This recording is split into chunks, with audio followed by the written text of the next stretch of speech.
My name is Jack Fallows and I live in Cutteslowe in North Oxford, and I'm 82 years of age, and I was the two occupations I had.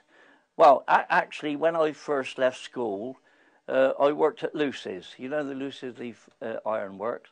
Then the University Press in Oxford, and the post office as a postman driver. First and foremost, we lived in Jericho in central Oxford, and in 1957 we came up here in January, and we've been up here ever since. It was built for a slum clearance from St Eb's.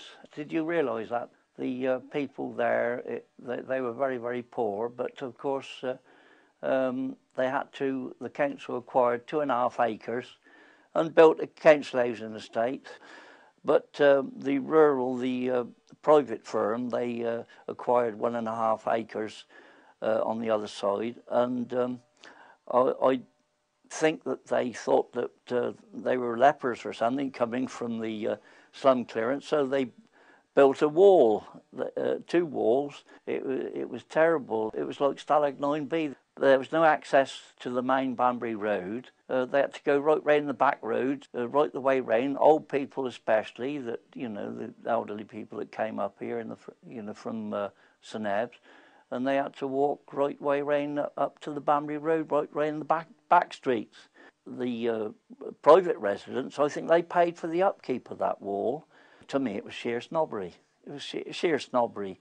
We came here in 1957, and so we had 2 years of it. But how the people tolerated the erection of the walls for all those years, I don't know.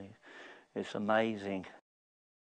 But of course now, Cutteslowe is entirely different of what it was. I mean, they've decimated. They've sold all the houses and so forth. And years ago, everybody knew everybody else, but now, of course, it's a sort of individualities now, and it's not the same atmosphere, not the same communal atmosphere, and of course we haven't even got a pub on the estate.